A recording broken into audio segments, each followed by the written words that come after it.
আমরা সালাম দিব হচ্ছে এইখানে। এইখানে এই ছিদ্র বরাবর ভিতরে হচ্ছে রাসূল সাল্লাল্লাহু আলাইহি ওয়াসাল্লামের রওজা। পুরুষরা আসেন, পুরুষরা, মহিলাদেরকে এখানে যাইতে দেওয়া হয় না, তো আপনারা দেখলে বুঝবেন না, একটু আপনারা সাইডে থাকেন।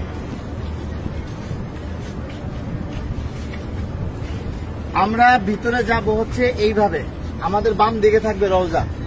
রওজা থাকবে কি বাম দিকে। ভিতরে কথা বলার কোনো সুযোগ নাই, বেশি সময় দাঁড়ায় থাকারও সুযোগ নাই।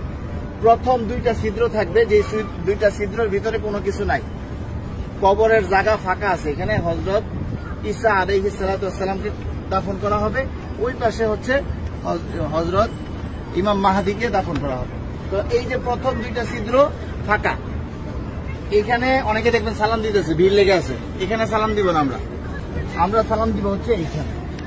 এইখানে এই ছিদ্র বরাবর ভিতরে হচ্ছে রাসূল সাল্লাল্লাহু আলাইহি ওয়াসাল্লামের রওজা। এই জায়গায় সালাম দিব, দেখবেন যে এরকম যেই ছিদ্রটা, এইটার সাথে কিন্তু কোনোটার মিল নাই, ঠিক আছে? এই বরাবর নবীজিকে সালাম দিতে হবে। রাসূল সাল্লাল্লাহু আলাইহি ওয়াসাল্লাম এখানে জীবন্ত অবস্থায় শুয়ে আছেন, ডান কাত হইয়া, নবীজির মাথা এদিকে, পা হচ্ছে এদিকে, ঠিক আছে?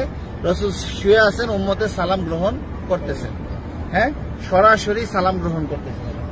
তারপরে এখানে আবু বকর রাদিয়াল্লাহু আনহুর কবর, এই বরাবর এখানে আবু বকর রাদিয়াল্লাহু আনহুকে সালাম দিতে হবে। কিভাবে সালাম দিব? নবীজিকে কিভাবে দিব? আসসালাতু আসসালামু আলাইকা ইয়া রাসূলুল্লাহ, আসসালাতু আসসালামু আলাইকা ইয়া হাবিবাল্লাহ। যতটুকু বেশি আমরা পারি বলার চেষ্টা করব। সালাম দেওয়ার সবচেয়ে সুন্দর সময় হচ্ছে রাত্রে 10:30টার পর থেকে নিয়ে রাত্রে 1টা-2টা পর্যন্ত ফাঁকা থাকে, ভিড় থাকে না।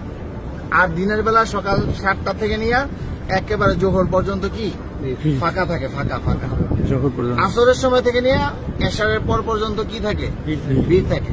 যত বেশি পারেন নবীজিকে সালাম দিবেন। যদি সালাম কবুল হয়ে যায়, আল্লাহ নবী বলতেছেন যে আমার রওজায় যে সালাম দিল তার উপরে, আমার উপরে ওয়াজিব হয়ে যায় তার জন্য হাসরের ময়দানে সুপারিশ করা। আমার সালামটা যদি গ্রহণ করেন নবীজি, তাহলে আমাদের এটা নাজাতের উসিলা হয়ে যেতে পারে। যাই হোক, বলতেছিলাম এই বরাবর আবু বকর রাদিয়াল্লাহু আনহু, আবু বকর রাদিয়াল্লাহু আনহু মাথা এদিকে, পা এদিকে। নবীজির মাথা এখানে, রাসূলের পা এই পর্যন্ত আসছে, রাসূলের শরীরের ওই পাশে হচ্ছে কি আবু বকর রাদিয়াল্লাহু তাআলা। আবু বকর রাদিয়াল্লাহু তাআলা ঘাড় বরাবর হচ্ছে হযরত ওমর রাদিয়াল্লাহু তাআলা, উনি আরো ওই পাশে, ঠিক আছে? নবীজি এখান থেকে এইভাবে শোয়া, রাসূলের পরে হচ্ছে আবু বকর রাদিয়াল্লাহু তাআলা শোয়া, তারপরে হচ্ছে হযরত ওমর রাদিয়াল্লাহু তাআলা। এইখানে হযরত ওমর রাদিয়াল্লাহু তাআলাকে সালাম দিতে হবে। তো এইখানে নবীজিকে সালাম দিব আমরা। আর রাসূলকে অনেক মানুষ আমাদেরকে বলছে না সালাম দেওয়ার জন্য, তো আমরা নিয়ত করবো যে আমাদেরকে যত মানুষ সালাম দিতে বলছে তাদের সকলের পক্ষ থেকে সালাম, আসসালাতু আসসালামু আলাইকা ইয়া রাসূলুল্লাহ, ঠিক আছে? তারপর আবু বকর রাদিয়াল্লাহু তাআলাকে সালাম দিব, হযরত ওমর রাদিয়াল্লাহু তাআলাকে সালাম দিব।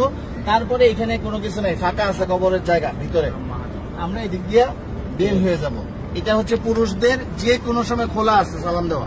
আর মহিলাদেরকে ঠিক রওজার পিছন দিক দিয়ে দিবে সালাম দেওয়ার জন্য একদিন। কথা বুঝতে পারছেন? একদিন সুযোগ আসবে রিয়াজুল জান্নাহ নামাজ পড়ার জন্য, এবং সালাম দিবেন রওজার পিছন দিক থেকে।